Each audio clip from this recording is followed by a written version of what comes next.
gentlemen, here we are at Rogers Memorial Service, Dixon, New Mexico, July 24th, 2021. As you see, quite a crowd going on. We got Rogers' old band, the Pathetics. We're on stage now, you hear in the background. It's a wonderful festival. A lot of people celebrating Rogers' life, and good times being had by all. There's food, there's drink, there's pot, there's wine, there's beer. Great music, great people. Pretty soon I'm going to go up and give my little speech in honor of Roger. And I'll try to give you some more scenes here a little bit later on, okay? Thanks for watching. Bye. And I wasn't home yet.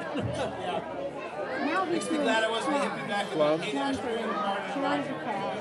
Apples will come. We'll have peaches.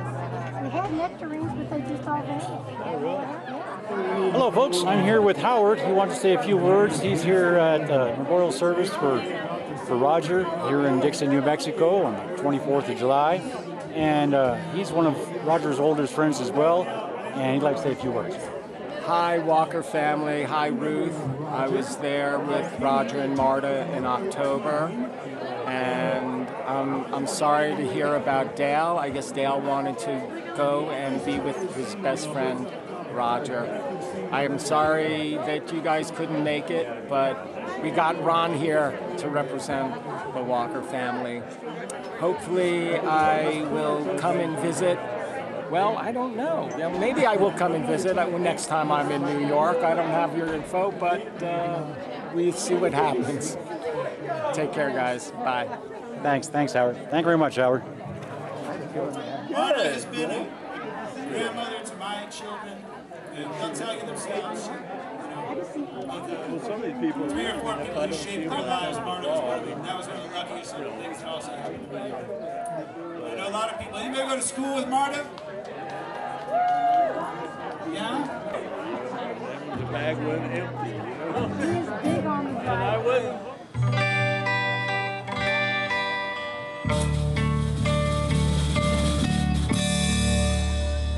I sit and wonder, honey, how can this be? You know I never thought you would ever, baby, you would ever leave me. But now you left me. And honey, how I cry. You don't miss your water, you don't miss your water, baby. Honey, till your well runs dry. You don't miss your water now, honey. Till your well runs dry. You don't miss your water, honey. Just don't miss your water, baby. You don't know, how can you know? What can I tell you? Till your well runs dry. You don't know, till your well runs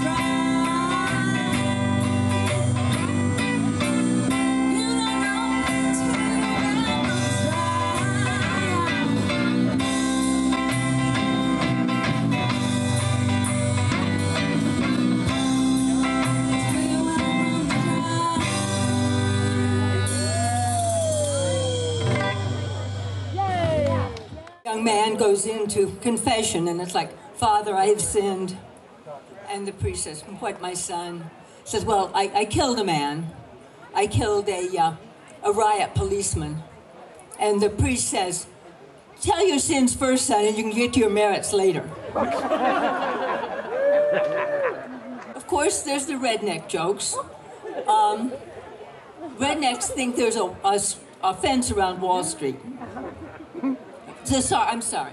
It's on the stock market. That's what it's to be. And you might know you're a redneck if you have a toothpick. You take the toothpick out of your mouth just for the family wedding portraits. And there's doctor jokes. what's the difference between God and a thoracic heart surgeon? Well, God doesn't think he's a thoracic heart surgeon. How many doctors does it take to screw in a light bulb? 3. 1 to get the specialist for the light bulb, 1 to find the installation specialist, and 1 to figure out how to charge it all to Medicare. Then there's the lawyer, right? 2 kids are playing in the playground, and the one little boy says, "My daddy's an accountant." And the other little boy says, "My daddy's a lawyer." The other first one says, "Honestly?" And the other guy says, "No, he's just the ordinary kind." Or there's the lawyer and the doctor together at the party. And they're standing there chit-chatting, and a man comes up and is like, "Oh, Doc, I hate to interrupt you, but I've got this pain, and maybe you could tell me what's happening." And he talks a little bit, and then he leaves, and the doctor turns to the lawyer and says, "Isn't it really annoying when you're at a social event and people come up and try to get professional advice?" And the lawyer said, "Oh, I just always give them the advice, and then I bill them." So the next day he's thinking about that, and he goes in to see his secretary and he's going to ask, what he thinks about that, and he says, the secretary hands him a bill from the lawyer.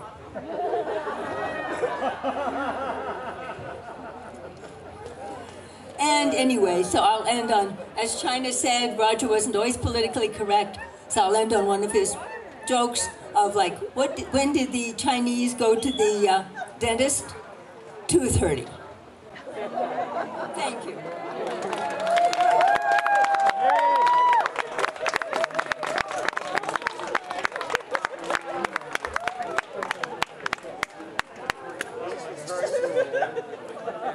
Once again, thank you all for coming. I hope that you're finding libations and everything else that you want.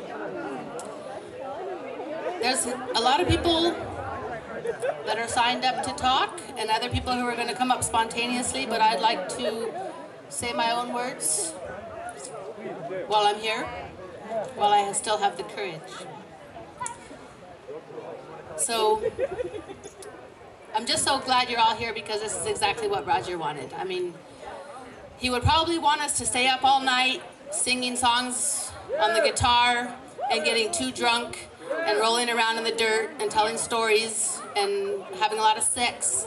But this is the times of COVID, so we're gonna, and nowadays we have appetizers and canapes and wine and glasses, so we're gonna be a little more gentle. As a little girl, he was my hero. I used to watch him working, his tan skin glistening in the sun. I'd admire him doing his daily tasks. He'd be working at the forge or the anvil. He'd be fixing the truck or plowing the fields. And I looked up to him and I'd strived to follow in his shoes. In my eyes, he could do no wrong. He was my daddy. Even when he made mistakes, it was justified. He surely had a good reason. I used to have a reoccurring dream that I'd find him lying, lifeless, and I'd hold his hand, and he wouldn't wake up, and I'd wake up in despair crying. But it didn't happen that way. He lived a full life.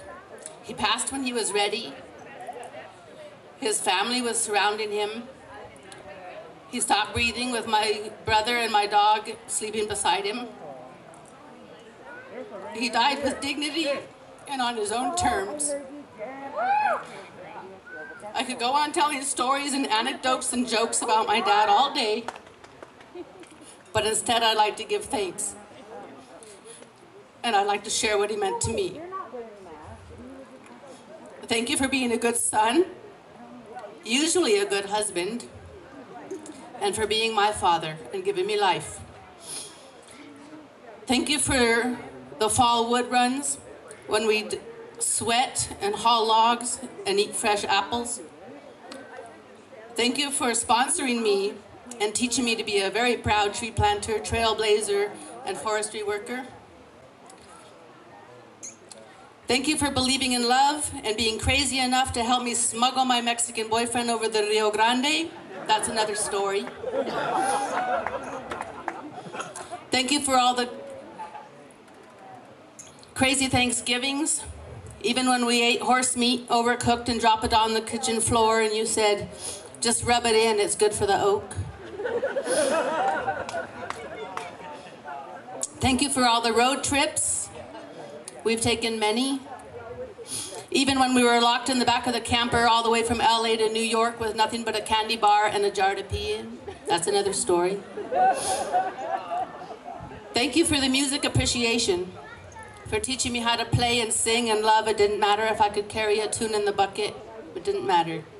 It's been a huge part of my life. Thank you for the Chinese foot torture when I had another earache. You'd hold my foot and I'd scream, but it always made me feel better. Thank you for not peeing in the tub. We all shared a tub. Daddy got to bathe first. We wanted clean water. Thank you for sharing the love of the game, the softball, and teaching me to keep score and letting me keep score for your team. Thank you, Soul Bros, any of you who are out there, you remember. Thank you for reminding me to do my morning stretches. I think of you every morning when I stretch and try to stretch more.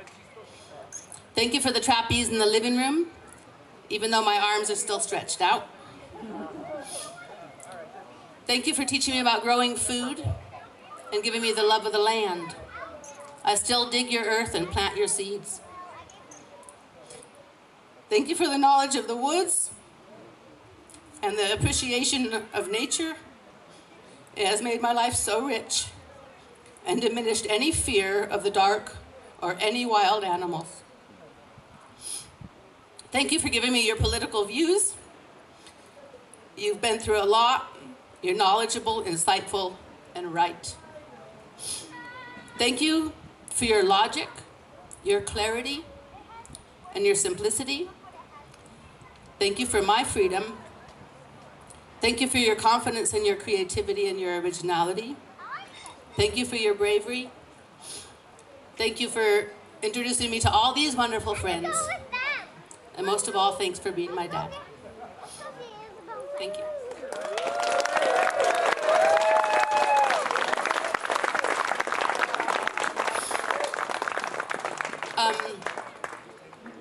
Roger loves sparkly things. His mother loved fashion jewelry. Like really to the max. If you knew Helen, she kept her leg muscles strong, I guess, by carrying it around.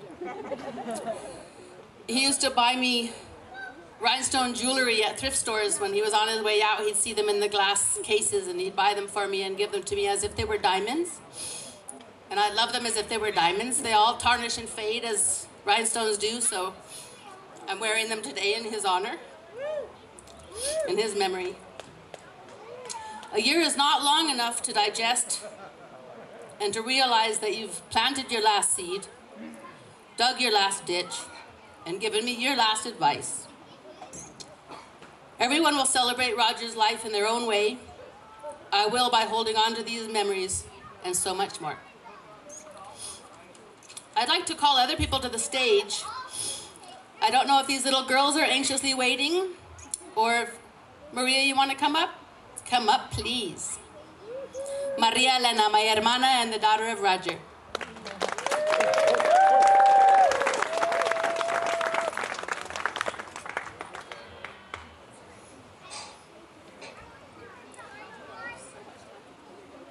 It takes something really important for me to get up behind a microphone.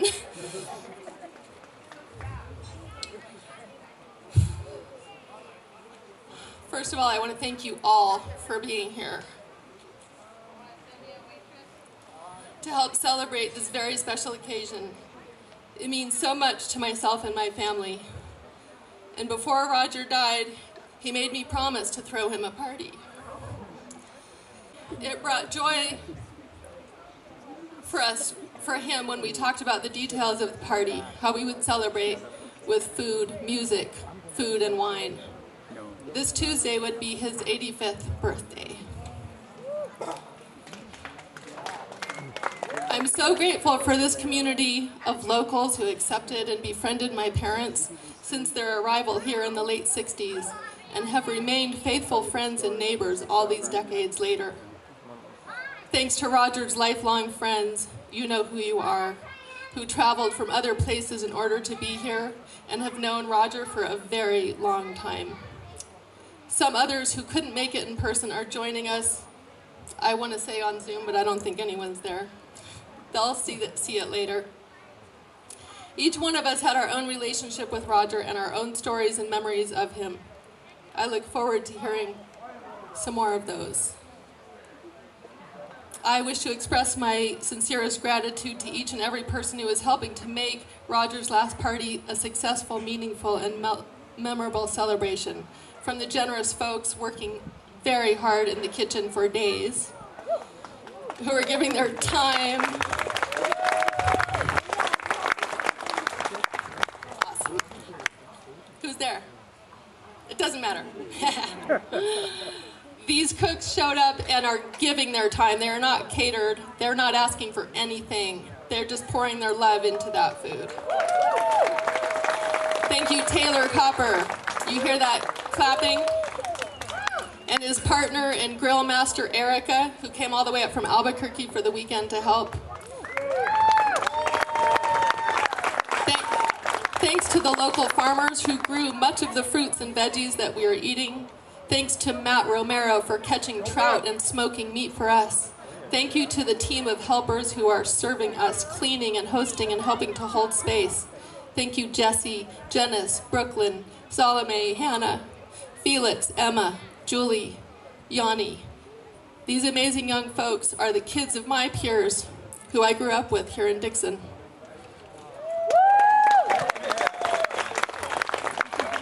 Thanks, Jesse Ford, for resurrecting Roger's old horseshoes.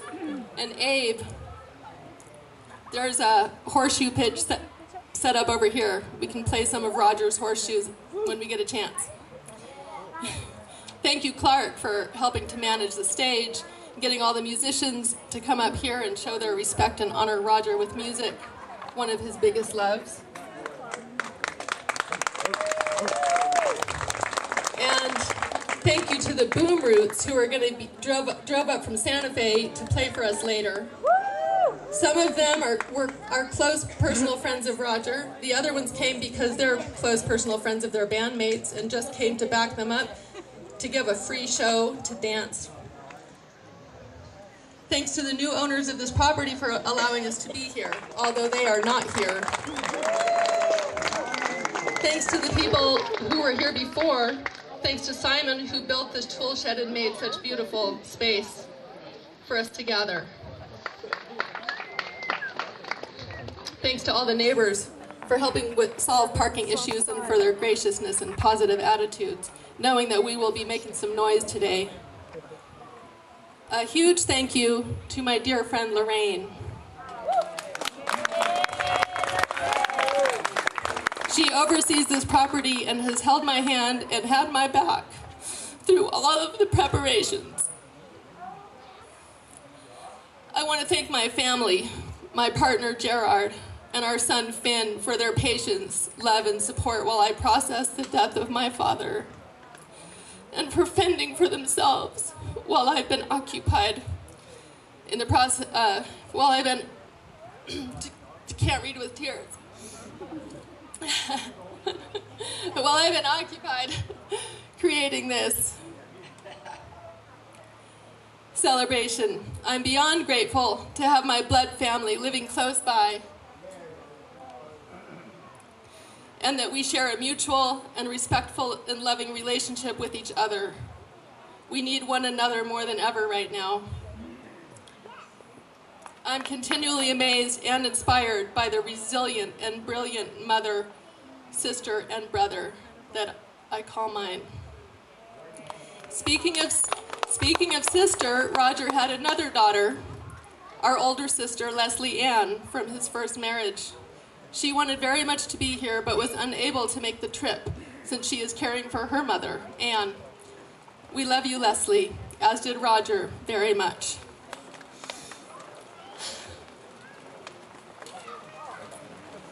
Dear Daddy, you said for your funeral, instead of crying, you wanted people to tell jokes. Well, you can't always get everything you want, but we are still finding that we get what we need. People tell me that you are always with me. I don't know about that. I miss the physical you, your voice, your hugs, your hands,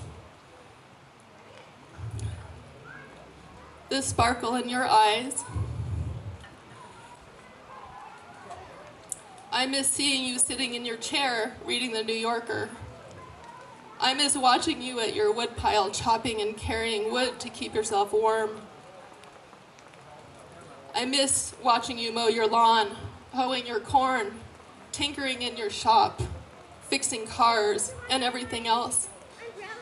I miss you walking around with your ancient guitar, playing timeless songs with fresh enthusiasm every time. I miss you petting your dog. She misses you too. I miss the delicious smells emanating from your kitchen. I miss your compliments when you are in mine. I miss your many stories. I never tired of hearing them. These are just a few of the things I miss. Daddy, I forgive you for the things you could not forgive yourself for. I forgive you for ever believing the lies you were taught as they pertain to what makes a man, for ever believing that you failed us because you chose to live authentically, simply in the present moment, building our home and growing our food, always helping those in need, fighting for justice and peace, putting art before money and friends before fame, caring for the environment. You chose these values over a PhD, a 9-to-5 job, and a pension. We didn't have new shiny things, expensive vacations, or college funds, but we had you. You taught your children how to survive and thrive and seek joy, how to love and be loved, how to fall, how to get back up, how to bounce back, how to rise up and be in integrity.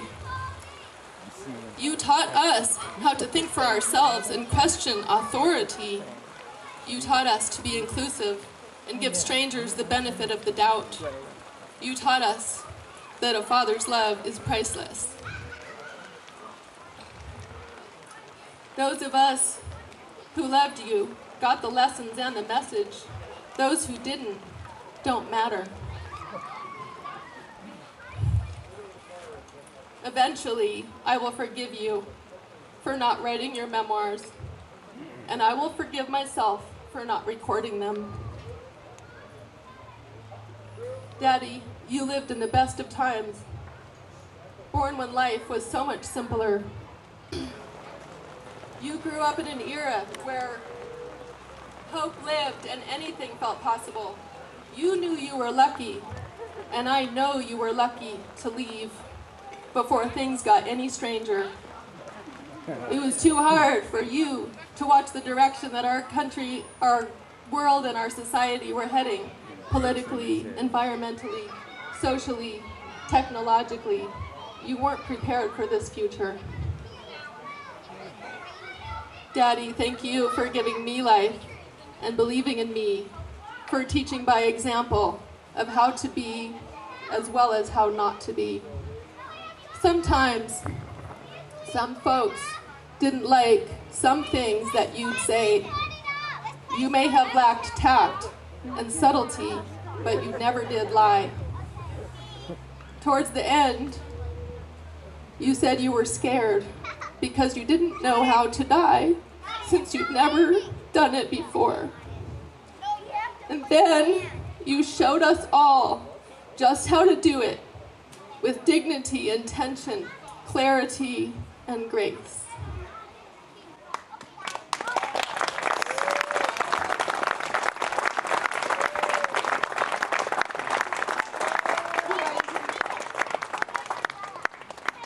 Brother, Chalika, where are you? Can you share with us? He went hiding.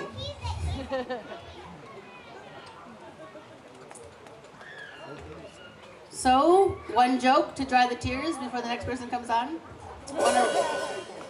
That's what we need, the brum choo between the jokes. So here, to heck with the jokes, here's Chalico.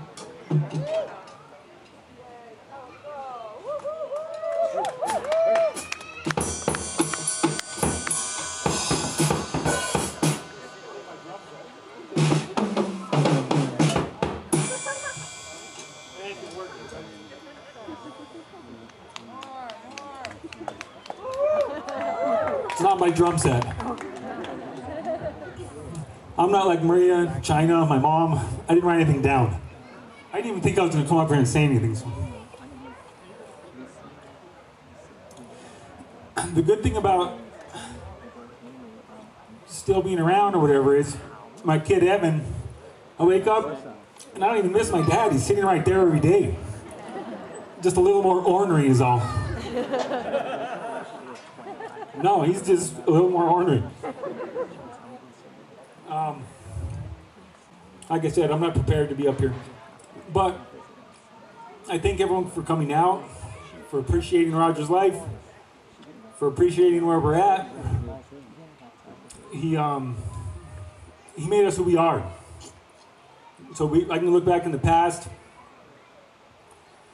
and I can say, oh man, it was really rough growing up with raging parties and hippies running around without their shoes, naked in the ditch, over drunk, smoking weed all day.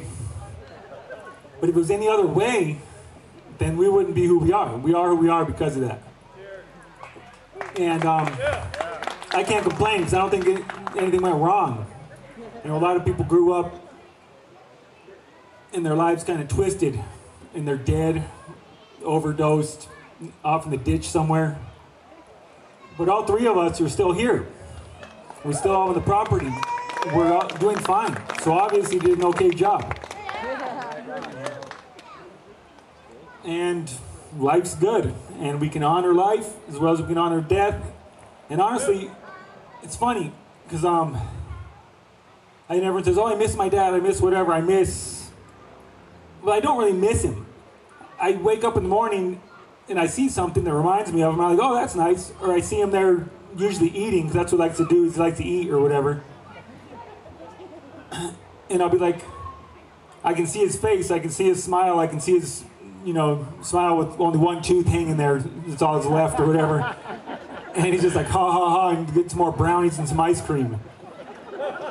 So, anyways, I hope there's enough brownies and ice cream up there for everybody and loads of beer. I only saw a couple kegs and there's a lot of people here. And so we might run out soon. Oh, there's a reserve, so we're okay. All right. Well, thanks a lot, everybody, for being here. And we love everybody. Everyone loves us. And free love like the 60s, but not like that.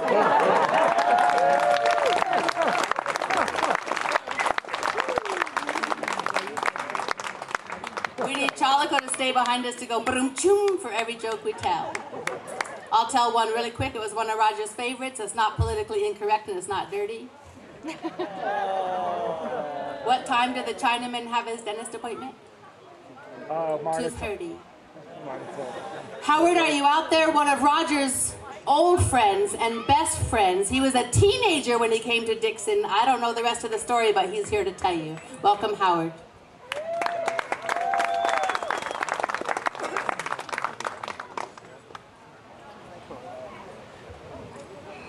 My good friend Willie and I hitched out of New York City back in '72, and we were headed out west. When we went through New Mexico, we fell in love with the place and started to stay, like many of you. And we got a place up in the end of the road in Canyoncito. And while walking to Zeller's one day to get supplies, there was Roger and Marta sitting in front of their house, which at that time was right on the road. Went down, said hello, and from that day on, they just made us family. They said, come here anytime for water. They would drive us into town. They were really great friends. So generous. Roger was one of the most generous people I have ever met, but not just to me, to anybody. Anytime I was at his house visiting, anybody who came to the door was invited in, was invited to partake. Even if there was one beer left, Roger would offer them that beer, offer them a meal. Yeah, he was just that type of person. There was one place where he was not generous at all, and that was on the tennis court.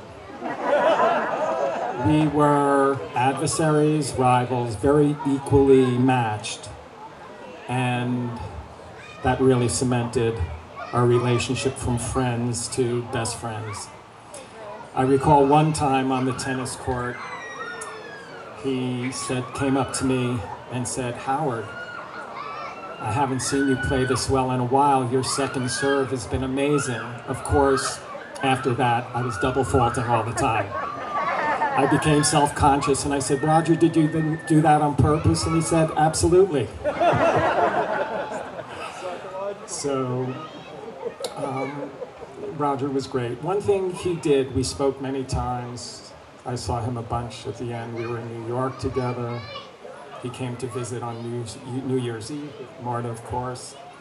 And he said many times, "Please, at my party, do not talk about God or religion unless they're in a joke." So I have a few jokes that have to do with that. Let's see. There was this atheist who was born Jewish, and he moved into a small town, and he heard that the best school in town was Catholic, so he sent his son to a Catholic school. One day the son came home and said, "Dad, I learned about the Father, Son, and the Holy Ghost." And he went over to his son and said, "Listen, this is very important. You have to remember there is only one God, and we don't believe in him."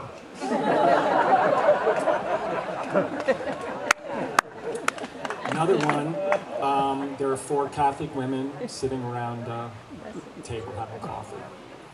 And one woman says, "My son is a priest. When he walks in the room, everyone calls him Father." The next woman said, "Well, my son's a bishop. When he walks in the room, everyone says, 'Your Grace.'" The third woman said, "Well, my son's a cardinal. When he walks in the room, everyone says, 'Your Eminence.'" So the fourth woman doesn't say anything, and they say, "So what about your son?" And they go, she says, "My son's a hard-body stripper. When he walks in the room, everyone says, 'My God.'"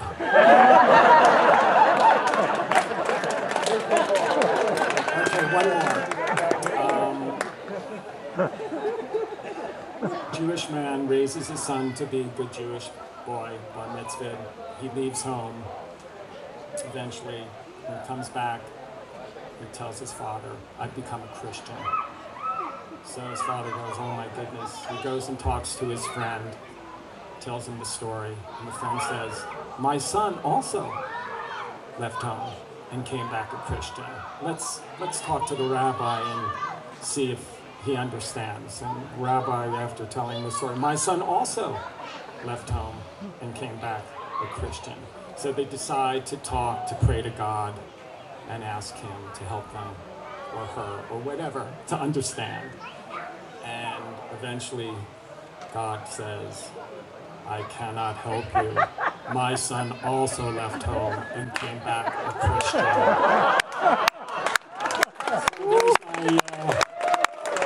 Roger was truly one of my best friends, as Willie here, who came in from New York today. And I miss you. I hope you enjoyed those jokes. If you're allowed to listen, this might be the opportunity. But it was great hearing your kids speak about you. There was a lot of love, and I learned more things about Roger and even feel closer to him after listening to you guys. So thank you.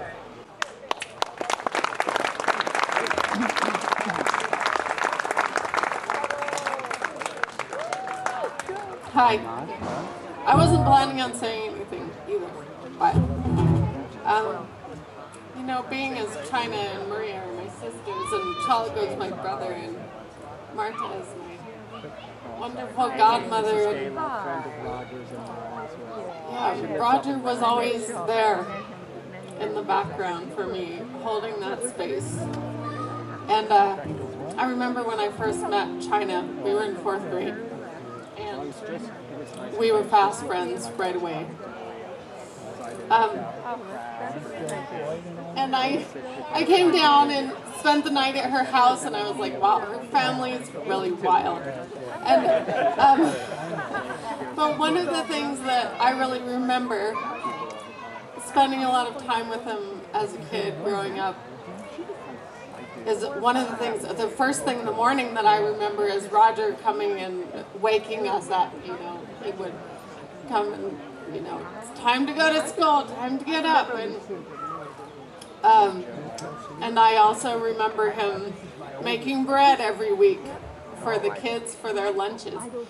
And to me, that was really special and really sweet, and just to see a father being such a good father. He was always just there in the background, and we had our moments, you know, when we would connect. And Roger, I love you.